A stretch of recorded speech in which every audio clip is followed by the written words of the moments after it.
Welcome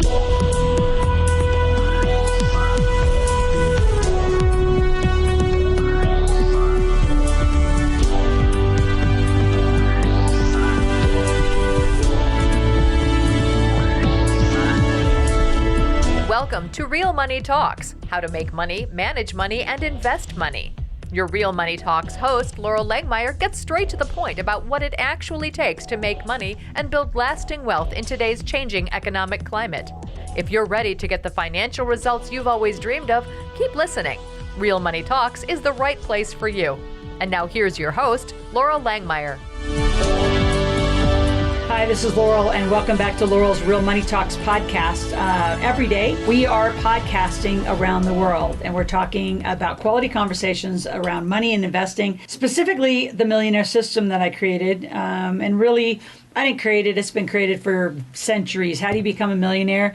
Is you make money, you keep money, you invest money, and you do it with a team. So I bring teammates to this podcast that I think have a lot of insight and brilliance for you and to share that. At any time during the podcast, if you have questions, go to asklaurel.com, give us your name, phone number, and email, and then just say, "I'd like appointment or more conversations with my guest."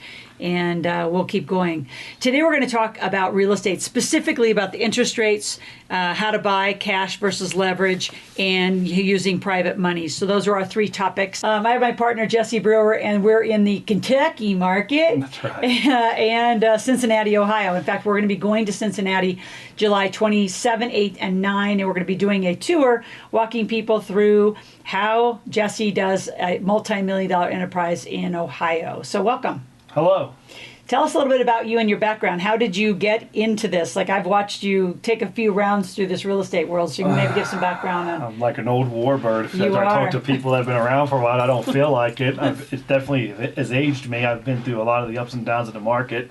I grew up in real estate somewhat.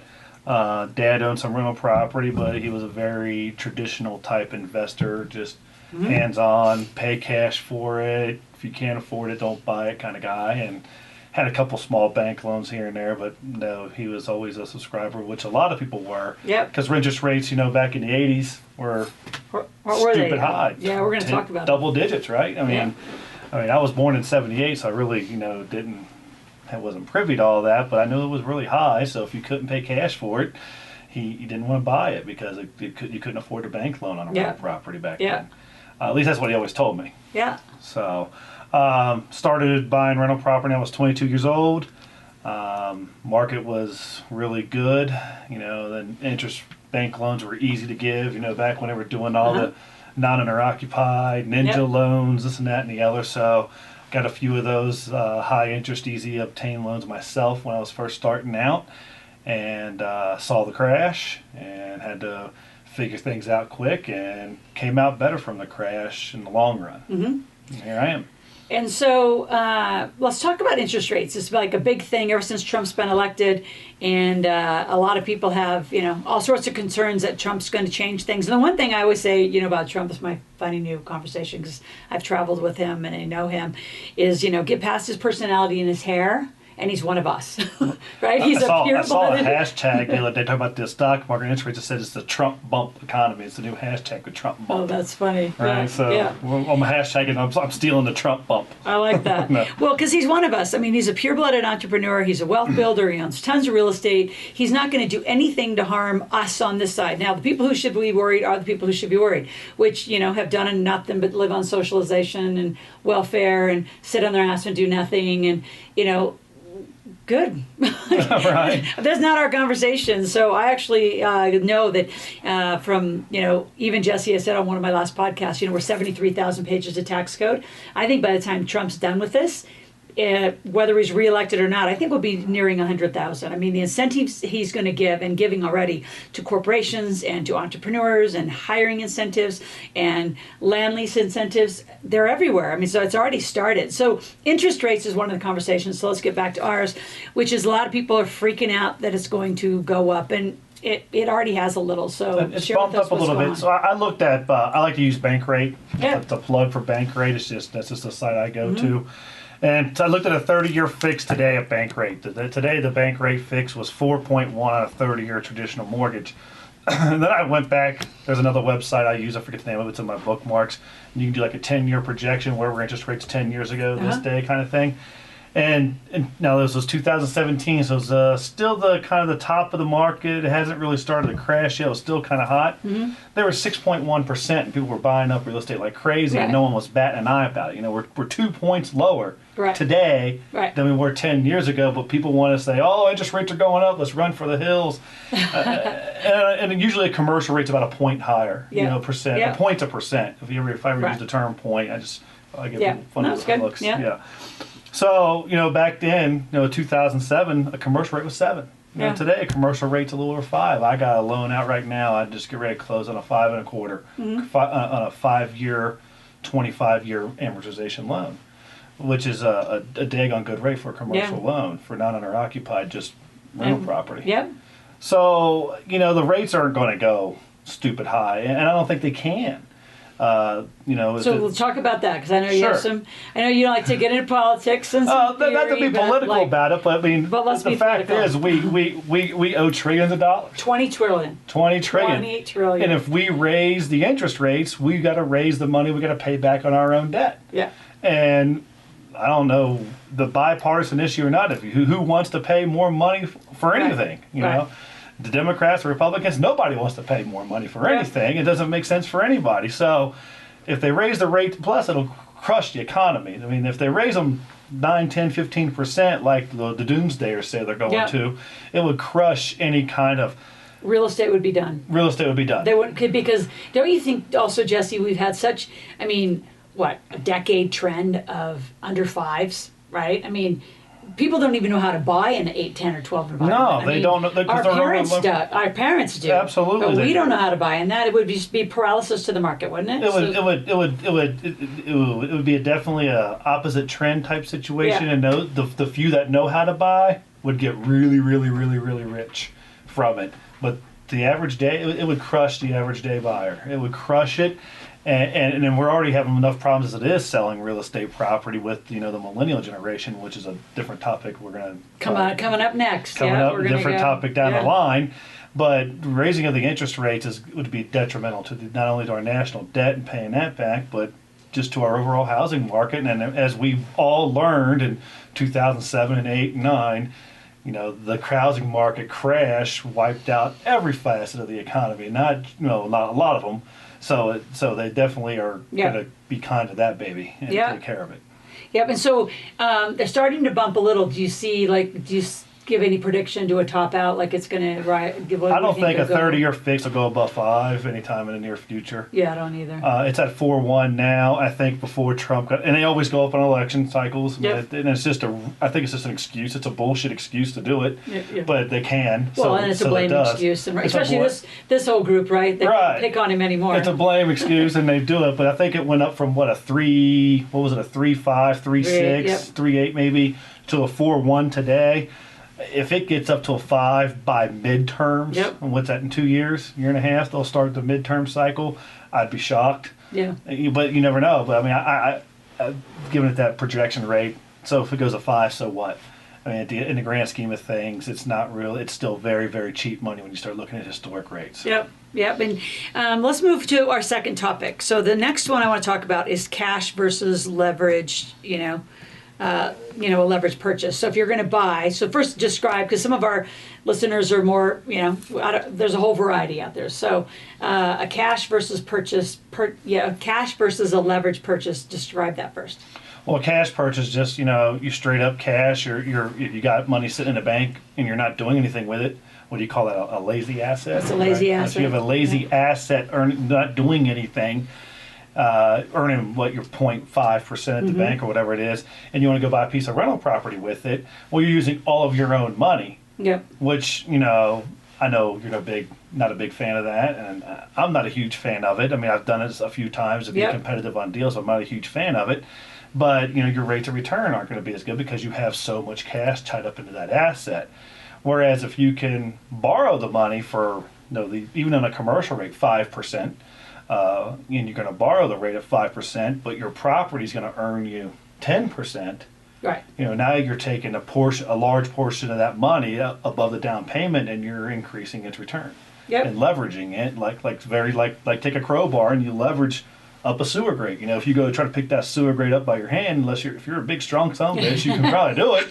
But that's a real word we use for it, son of a bitch. Yeah. If you're a strong son of a bitch, you're gonna do it, but you're gonna grunt and strain. You're not gonna be as effective. Yeah. But if you take a crowbar and you stick it in there and you step on it and leverage it. Yeah. Well, then that changes the ballgame. And it's a lot easier to get that up there. And that's the same way with your money. You're leveraging your money to make it work easier, and you can also do more. So your market, right? The Kentucky and the Cincinnati God's market. country. We call it God's country. So talk about God's country and the kind of real estate that people can buy there. And then let's use an example of a cash purchase versus a leverage purchase, just to go through a simple example. So a lot of German-inspired architecture where we're at because a lot of Catholic Germans settled the area. A lot of small to mid-sized apartments. Cincinnati proper is older inventory because that was built up first. Like I said, I live on the Kentucky side, kind of very similar setup that you have here, except we have a river instead of a street sign that separates us. That says Nevada, California. Right, we don't have a street. I can't walk though. I can walk across the bridge. But we like to do both sides of the market. Our housing stock and commercial stock is a little newer on the Kentucky side, and taxes are a little cheaper. There's just not as much to pick from.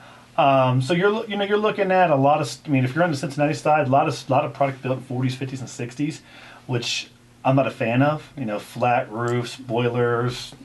It's ugly. You know, I mean, it's ugly. And if it looks ugly when you buy it, it's going to be ugly to a renter. So you got stuff you got to think about. Yeah. On the other side, you got, I like that 70s, 80s stock is when I tend to like a little more of the type of product than 70s and 80s and 90s stuff. If you can get something like that, it's better cared for. It's up to code. But there's other kinds of. We could do a whole other podcast on that and the pitfalls you fall into buying that kind of stuff. So that's the type of stock that's there. We play with a lot of, 4 units, 10 units, 20 units, because it's very dense. So I don't work, because of, the way the management company is set up, I'm not worried about a straggler property because it's only going to be a couple miles away. And we really focus on the price per door that we're a total investment. So if I got a 2-family, on Scott Street, for example, and I got a 4-family a block away on Greenup, so within a block I got 6 units, and I looked at it as collectively because my office is a half a mile away from that, and so that's how we're able to effectively manage. I don't like to be scattered sites, so I like to keep everything in a certain little 3-mile radius. And you manage it all as well. Yeah, we have a staff that manages. We have a management company, and we're the boots on the ground and the brokers, the whole nine. Okay. So we try to cut out the layers of fat only to really dig in and know what the hell we're talking about, because I've learned with like the telephone game, if you have this person and this person and this person, the deal goes from this to this real quick, and then everyone's not only puts their spin, but they put their spin so they can take out their fee, which doesn't work for this kind of stock for us. So what's the price? So you said let's use the 4 unit, so the 4 door. So how much would somebody, and how much? I think for the people who live in large metropolitan areas, they're going to be shocked at the prices you're going to we just put a 4 unit under, so we do mailers. Yep. You ever get a mailer, want to sell your rental property? We do those. We have MLS access and everything else. I just did a 4 unit, we just put under contract. It was from a mailer. It was 4 studio apartments, right? And it's right in our core area where we're at. We got it under contract for $70,000. No way. 4 doors. 4 doors for $70,000. Now it's boiler heat, and it's an older building because it's in the city, but it's got the cool architecture features, and it had a detached garage, which was leased out separately. The total gross income on this thing was like $2,400 a month, and there was still a little more meat in the bone to push. Took really good care of it. They got it off a mailer. We got this deal off a mailer, right? So $70,000. If you took it to a cash purchase, like we talked about, what would? Give the difference of the numbers, because just so everyone realizes, like you said, the return is very different when you have the cash versus the leverage. Calculator here because I can walk through the numbers with 70. And we sold it, and we're very transparent with our fees. So the buyer that we put into this, we charged him a $7,000 fee. Yep. So his buyer, 10%. Each deal structured a little differently depending on what the deal flow is. But we itemize it. You're buying it for this. You're paying us this. Your closing costs are this. Yep. I'll show you. I built out a deal analyzer that I'll show you. I built out a big 4-page Excel sheet deal analyzer with a loan calculator. It's got Love like little that. blue highlighted fields with I need to have directions. that on Plug my this, little this, this. laptop. I can Yeah, show. okay. I'll send it to you, and you can just plug in this, and you can do a comparison. I can analyze any deal, any size, in about 2 minutes if I have the data. Okay, so let's do 70,000. Well, that's on my You laptop. charge the So fee. so he's in for 77,000 plus. This particular buyer's buying cash. Okay. He has an IRA. He will suspend it. Yep. All right. So he's in for say 70. His cash purchase price is like $800. So Yep. he's in for 78,000. Is what his total his all in buy is. He has a little bit of, I would call, cleanup work I like to do. I always budget something because there's always something the Yep. previous landlord never did, and we plugged him in a budget of $7,000 for that. Okay. So he's all in for, let's just say, $85,000. Okay. All right. This building's grossing $2,250 a month. That's Okay. the gross after expenses, because a good rule of thumb is 50% Okay. when you're paying utilities. After expenses, he's grossing $1,125 a month.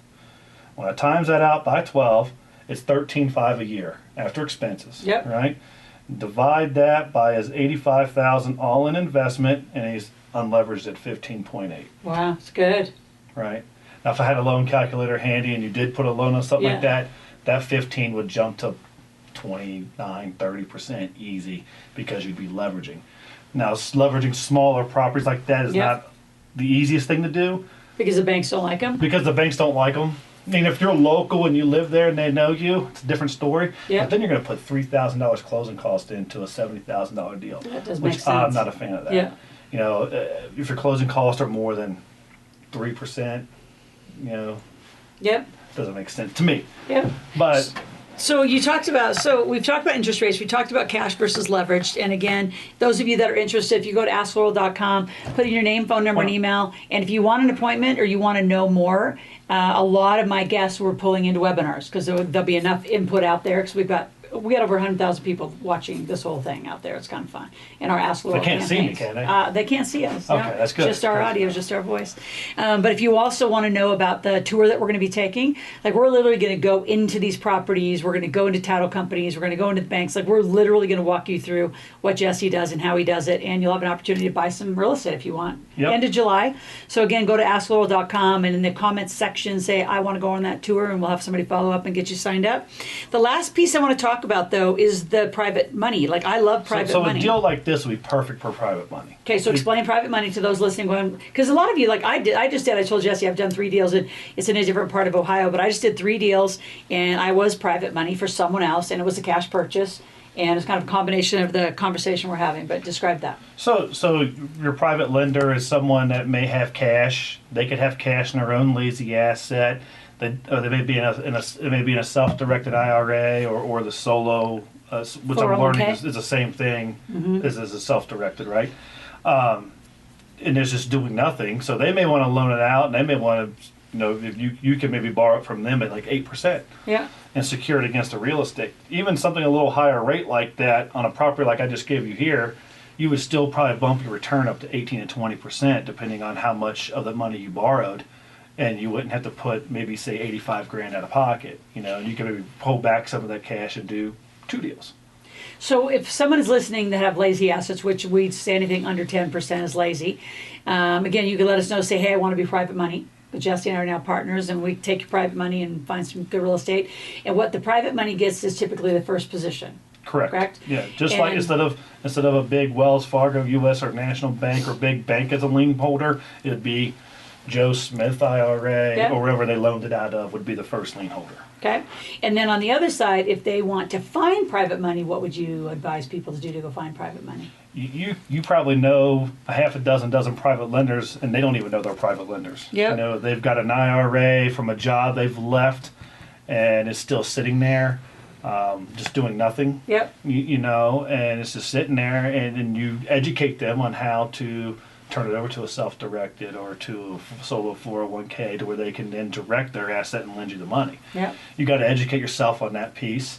And then once you know enough about it to explain it to someone else, then the next part is know who to have them talk to get it converted. Right. Do the handoff. Do Yep. enough to get them to the handoff position, and know enough, and then you do your job and know what you can pay and have your deal sustain.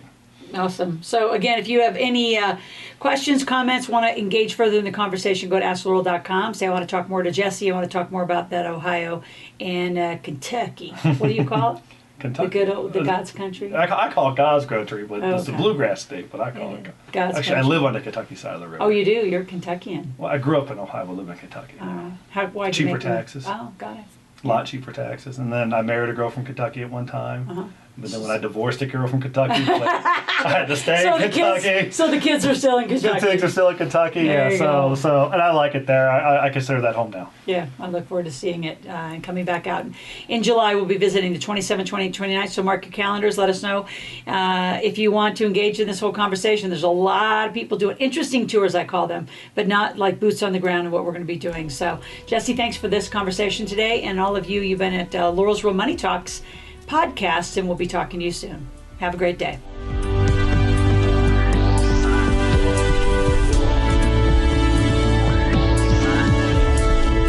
Thank you for joining Laurel for this segment of Real Money Talks, how to make money, manage money, and invest money.